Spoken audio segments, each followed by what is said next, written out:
Go to an American Chinese takeout joint and order yourself a beef and broccoli.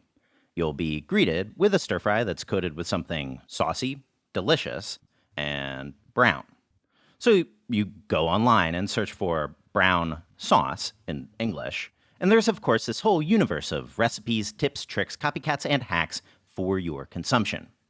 But now let's translate that into Chinese and search again. You'll be greeted by nothing at all. Just pages and pages talking about British HP sauce. But maybe our translation's too exact here. Maybe we could find a clue or two in a Chinese grocery. And here we've got soy sauce, oyster sauce, ground bean sauce. There's stuff that's brown, but no brown sauce. So let's try some Cantonese cookbooks. New ones, old ones, absolutely zilch. And maybe that's to be expected even, because using this character to refer to this color is a little on the new side, and really isn't used very much in cooking. Wikipedia has apparently lied to us. But as much as I'd like to close the book on this thing, declare, brown sauce is a myth, white people in the 30s saw something brown on their egg fouillon, naively applied the Western/French sauce system to it, and that's that. That also wouldn't be quite right either. Because plenty of high-quality sources within the American Chinese space do talk about this so-called brown sauce. And if you took a peek back into a takeout kitchen, you can, at times, see the chef reaching for something pre-made and brown. So what is this brown sauce? How do you make it? And is this something that exists in China too? To answer these questions, I think it might be helpful to look at first at what the internet refers to as Chinese white sauce. So, back at the takeout joint, let's get a mogu gaipin. Mogu gaipin! It's pretty saucy, and that sauce is kind of white. So, white sauce, right? And maybe you could translate it that way. Now, I can't figure out how to explain this thing clearly without a quick language lesson, so apologies, I'll try to keep it brief. To drastically simplify, in Chinese, sauces that are components or intermediary products are called jiangs. Sauces that are on the final plate are called zhis. This is a zhi. It's made by employing a culinary technique called a qian. The meaning of qian is to thicken a liquid with a starch slurry, just like a pan sauce in Western cooking. Specifically for mogu gaipin, the technique employed is one called liu li qian or crystal qian. All that means is that the liquid that you thickened was a seasoned stock and not all that much else. Regarding our mogu gaipin, here's what that looks like in practice via the excellent art of cooking. He first fries up some aromatics, then adds in stock and then seasons that. Once it's boiled, he then adds in a starch slurry and lets it thicken. Then he adds in some pre-blanched mushroom and chicken and then gives it all a quick stir fry. In the end, the so-called white sauce isn't really a separate thing like a hollandaise or a velouté. It exists inseparable from the stir fry itself. So, let's show you that again, this time in a more Cantonese in Guangdong setting. This dish is a broccoli and shrimp, and it's a banquet classic. We've got a full written recipe for it linked down in the description, but the TLDR of the prep was that the broccoli was first blanched and plated, and the shrimp was sorted according to our recent maximally delicious shrimp instructional video, so we can start with the sauce. Now, functionally, when we talk stock in this context, the seasoning often does a lot of the heavy lifting. So here we're using half cup pork stock and half cup water, but you can use all stock if you want your dish a little more chalo, or all water a little more dai pai dong. Then, to make it, as always, first, long yao. Get your wok piping hot, add in about 2 tablespoons of oil, here I'm using lard, and give that a swirl.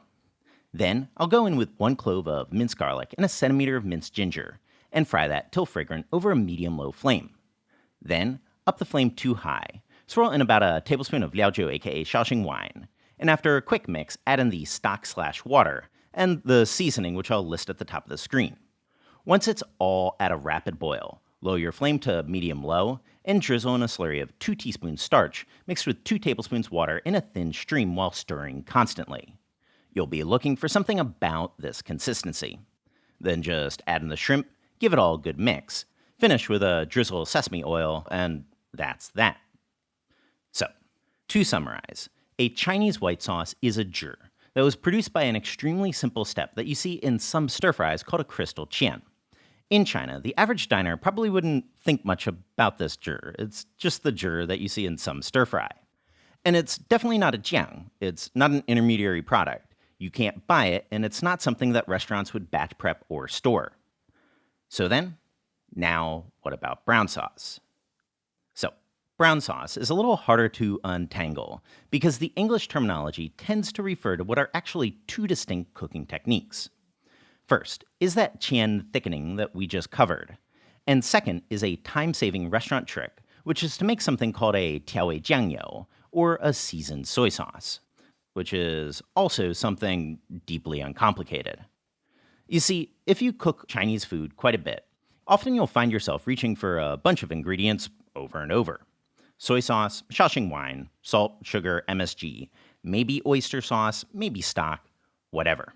And if you're a restaurant that's got to pump stuff out quick, you can save time by pre-mixing those for dishes that have overlap or are common across your menu.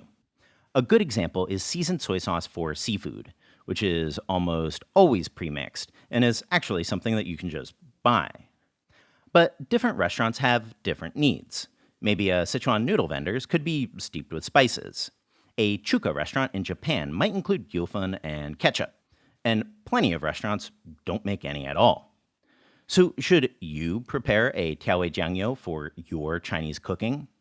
I mean, we don't, and I don't think it's all that relevant for most home cooks, but I don't know, you can if you want to. If I had to theoretically distill all our Cantonese recipes into one restaurant menu, my personal time-saving seasoned soy sauce might look something a little like this. For me, the only raison d'etre I could think of for batch prep would be stocking up on shiitake soaking liquid. So first I'll soak 2 mushrooms overnight in 2 cups of cool water, and then come back to it the next day. Then we'll squeeze out the excess liquid, strain it all into a pot, snip the mushrooms, and toss in 1 scallion tied in a knot, together with an inch or so of smashed ginger.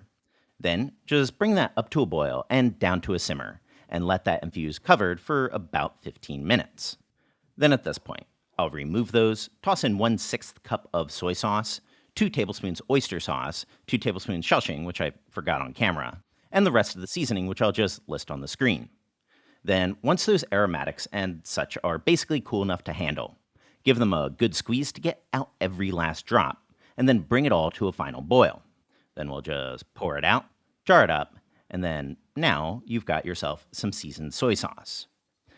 Still, obviously, I am aware that this still isn't what most people might think of as Chinese brown sauce. Still doesn't look like what you'd get on an egg fouillon, nor in with your beef and broccoli.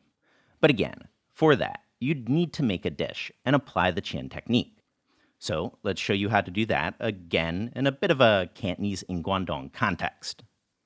So, this dish is just a taogu niu, beef and straw mushroom, but mine today was inspired-ish by a restaurant classic called Caiyan Niuhe, which is usually super saucy and served over rice noodles.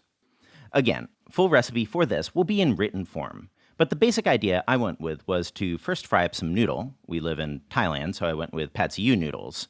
Then mushrooms, blanched, and beef prepped just like our recent beef and broccoli video.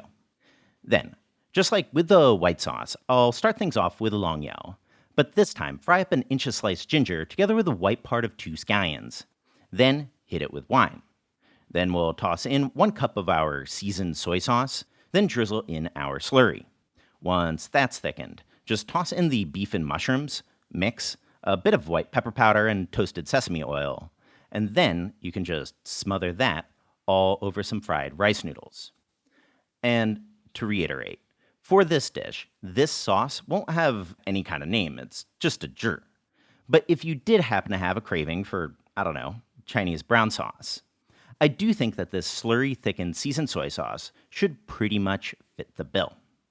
So online, I've seen people making this kind of brown sauce or stir-fry sauce where they make a big batch and then they thicken the whole batch, which you shouldn't really be doing because given that you are using starch, especially if you're using cornstarch, if you make a big batch and then thicken, the sauce itself will kind of become gradually loosen up and becomes liquid again. So if you want to make a big batch of the brown sauce, you should just make the seasoned soy sauce and thicken as you go within the stir fry so that you can control the consistency a lot better. So right, check out the recipe in the description box. A big thank you for everyone that's supporting us on Patreon, and of course, subscribe for more Chinese cooking videos.